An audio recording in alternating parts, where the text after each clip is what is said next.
Hey there! Happy week one, day one of Fall in Love with You. I am so happy you're here with me today and beginning this journey together. I couldn't be more thrilled of how many people showed interest, and you are one of those people, and I just say thank you and I send you love. And I'm just so excited to be on this journey with you. I'm like gonna cry already. But anyway, thank you for being here with me. I hope that you got sort of my intro email that just talked about having a ton of grace for yourself throughout this process, feeling totally comfortable to reach out to me if you need support or you need anything, questions, whatever, and just loving yourself along the way. Give yourself massive amounts of gratitude for even showing up just today, watching this video and taking the first step to a beautiful journey ahead. So give yourself a big hug already. Start this journey off with like lots and lots and lots of hugs, and just say thank you to your sweet self for being here and showing up for you.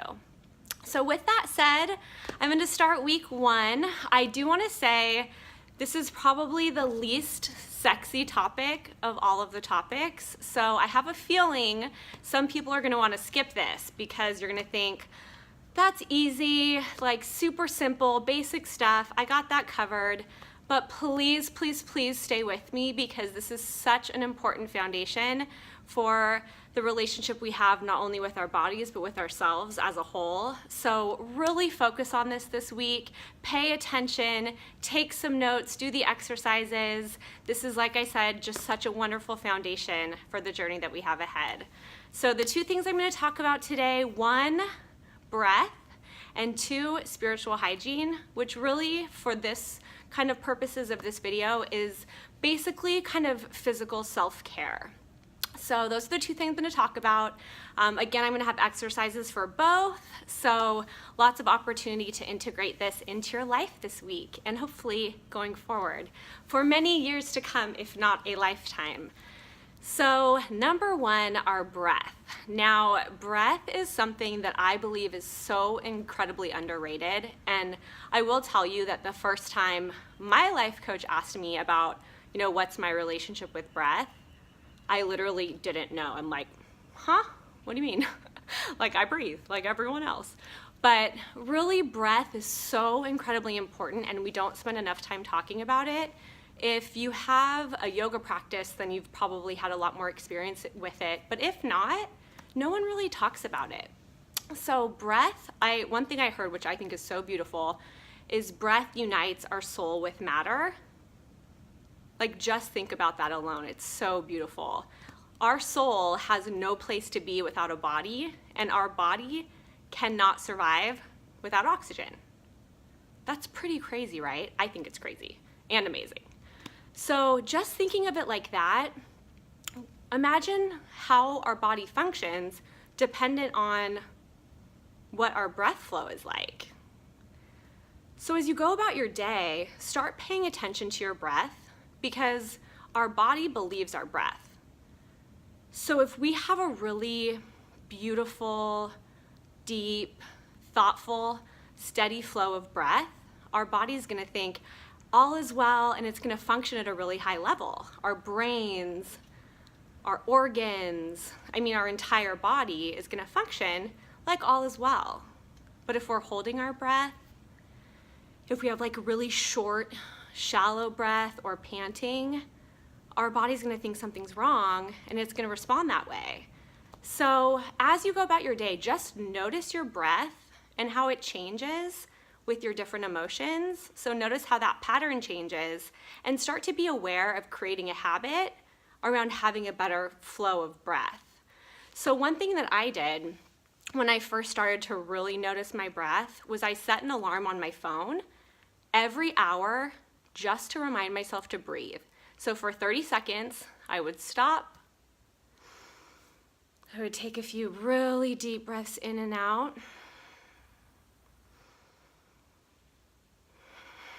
And I would go on with my day. And I did that on the hour, every hour for a long time. And then it got me in a space where I was just used to regulating my breath like that. So just I challenge you to notice that. Breath is life. It's not a joke. Breath literally is life.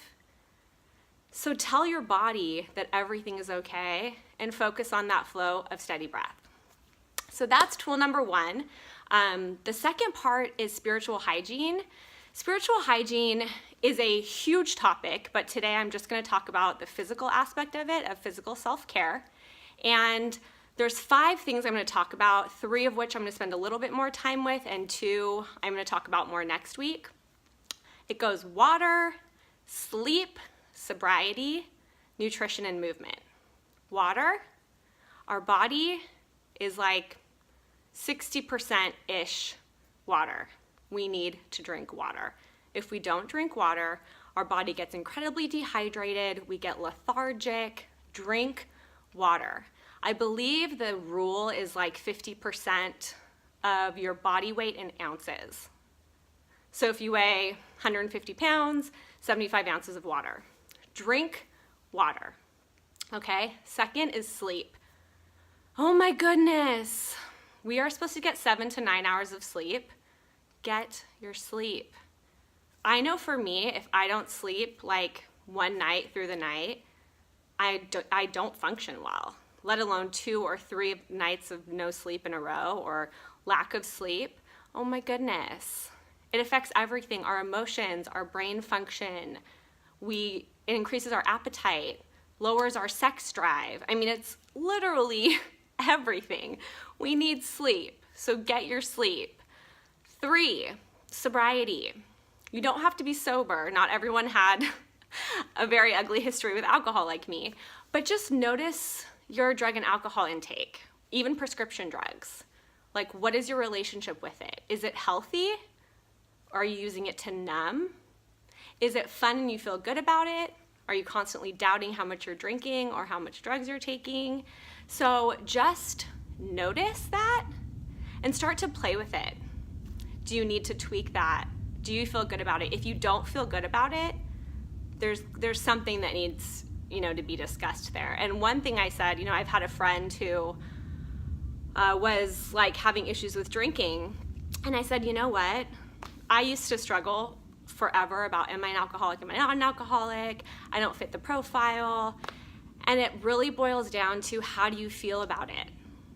If it's like really getting at you, if you don't feel good about it, there's an issue there. So don't look at anyone else. There's no judgment. Don't judge yourself. This is a self-love journey. So don't judge yourself, but we're just noticing and tweaking a little bit. Number 4 is movement. We're going to talk a ton about movement next week with My Body is My BFF. That's next week's topic.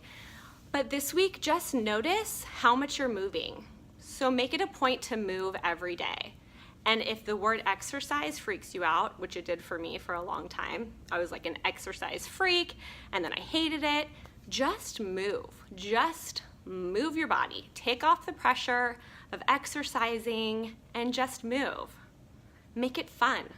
Walk the dog, go on a hike, walk around the block, jump some rope. Jumping rope is really fun and really hard though. But just have fun with it, but just make sure that you are moving every single day. The 5th one, nutrition. I'm going to talk about this next week as well, but this week, ask yourself one question before you eat. This is your challenge for the week with food, okay? Before you put anything in your mouth, close your eyes, give yourself 20 to 30 seconds, and mindfully ask yourself, how am I going to feel after I eat this? And how am I going to feel about myself after I eat this? That's it. And then eat it or don't eat it and see how you feel after. So I'm going to put tons of ideas for exercises below, but watch this video once or twice, 3 times, take some notes, do these exercises. So this week, like I said, there's no judgment. You're not doing anything wrong. You are perfect as you are, but let's just notice what we're doing this week. Notice your breath, notice those 5 areas of spiritual hygiene, and we can start tweaking it, playing with it, set some intentions for yourself this week. What are the areas that you're struggling with? Where are you totally killing it? How can you improve going forward. And kind of note like how you felt at the beginning of the week and then how you feel at the end of the week. And hopefully we can create some practices that will continue forever. So thank you for watching. I love you. I wish you a beautiful first week. Again, I'm here for you. Anything that you need. I know this first video is a little bit long. I'm gonna make them a little shorter going forward, but thank you for being here with me. Wishing you an amazing week. You got this. I'm here for you. I'm on this journey with you. I'm gonna go chug a couple glasses of water or run around the block. We got this, all right? I love you. Blessings. I will see you next week, my sweet friends. Mwah.